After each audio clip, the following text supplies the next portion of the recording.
Hi everyone and welcome to my channel. Today I'm going to review not one but two earbuds from Soundpeats. A few of you have already asked in the comments what my thoughts were on Soundpeats earbuds, but I have had no experience with them so far, and that's why I was extremely happy when the manufacturer asked me if I wanted to review their products. So they sent me the Truengine 3 SE and the Trueair 2 models for a review. I do not get paid for this review, so all you got is my honest, unfiltered opinion of the buds. Let's see what they are like.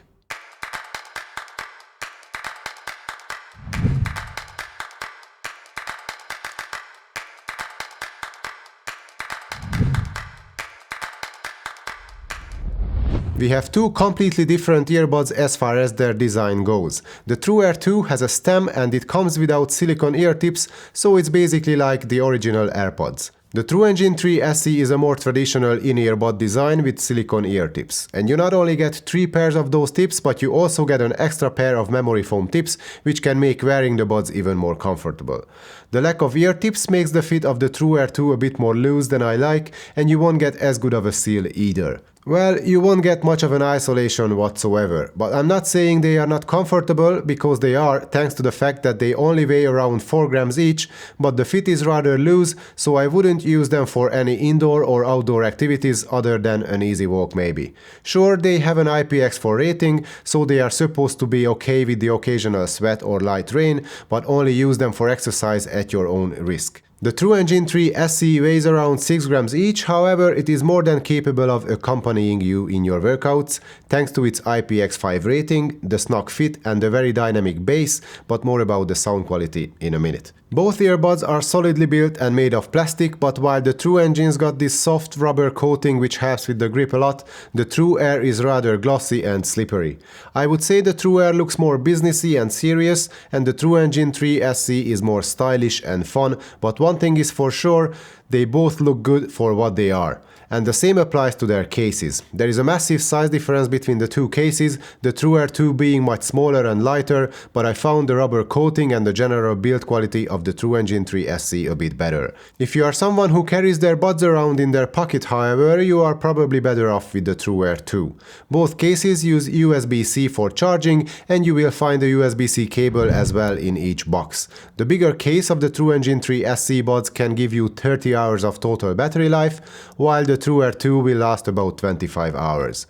The buds themselves have a single charge playtime of 6.5 hours and 5 hours respectively. Another advantage of the Truengine buds is that you get 4 LEDs inside the case, which makes it easier to check the status of your batteries. Neither of the cases support wireless charging or quick charging, but maybe that's something I shouldn't complain about at this price point. And talking about price, at the moment of this review, the Truengine 3 SE goes for about $60 and the Trueair 2 costs about $40. And you get a lot for your money as far as connection goes. The Truengine uses Bluetooth 5.0, but with the newer Qualcomm QCC3040 chip inside, the Trueair 2 brings Bluetooth version 5.2 to the table, which means a more power-efficient use of Bluetooth and a stronger signal at the same time. Regardless of the Bluetooth version, both earbuds established a stable connection and they are both easy to pair with any device, and you will find no issues with video playback on either Android or iOS. I found some conflicting information out there regarding the codec support on these earbuds, but according to the manufacturer, both earbuds support AAC, SBC and aptX as well. There is single bud mode on both, which means you can use each bud independently, which among other benefits can essentially double their battery life. There is no multi-point support though, so you cannot connect the buds to 2 devices at the same time, but it's a feature you won't find on even much more expensive earbuds, so I'm not saying it as a negative, I'm just stating it as a fact. The Trueair 2 is the winner as far as phone call quality goes for 2 reasons. First, there is the design. The mics at the end of the stems are physically closer to your mouth, and that itself can make a difference. And second, the Trueair 2 uses Qualcomm's CVC 8.0 noise filtering technology, which results in a better quality voice transmission. And actually phone calls are pretty impressive if you ask me, with almost non-existent noise and clear, easy to understand voices. The Truengine 3 SE does not deliver such good results, but phone calls are still decent enough with low noise levels, even though voices are a little too quiet, but in general it's more than acceptable. Moving on to controls, both the Truengine 3 SE and the Trueair 2 have touch-sensitive interfaces on both earbuds. And I was impressed again by the fact that you get full functionality on the touch controls, namely play pause, skip tracks forward and backward, phone calls, voice assistant, and even volume controls are available. That would be outstanding even if they cost 2 or 3 times more. The touch-sensitive area is a tiny bit bigger and maybe a bit easier to use on the Truengine 3 SE, but both buds register touches equally well and the controls work great in general.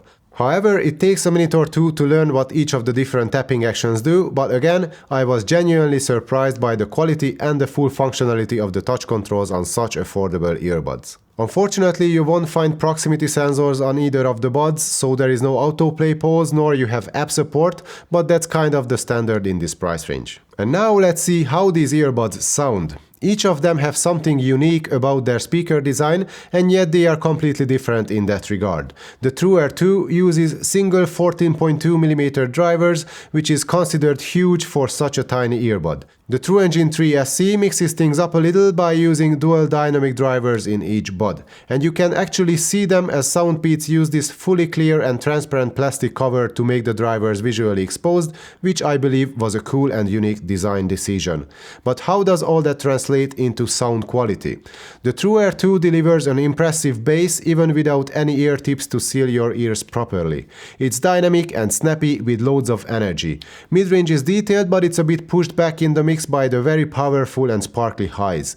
It makes the whole sound excited and full of energy and detail, but I miss the balance and a little calmness, and I find the highs a tad over the top from time to time. Don't get me wrong, it's a big and powerful sound, and I don't think we can ask for anything better for the money, but this kind of a loudness is not my cup of tea. And as soon as you are outside with noise around you, you will lose some of the details and punch immediately due to the lack of proper isolation. However, the Truengine 3 SE did make my jaw drop when I first started using them, as the sound was way better than expected, and it's actually on par with some of the higher end earbuds I used before. You get a powerful bass and quite a kick without any excessive bloat in the low frequencies. Mid-range and vocals sound sweet and lifelike, the highs are detailed enough with separation and air between instruments. I heard no harshness, and the soundstage is satisfyingly wide too. Using the supplied foam tip has a positive effect on the sound in general, and it makes everything a bit more balanced and full-bodied, partly thanks to the better seal.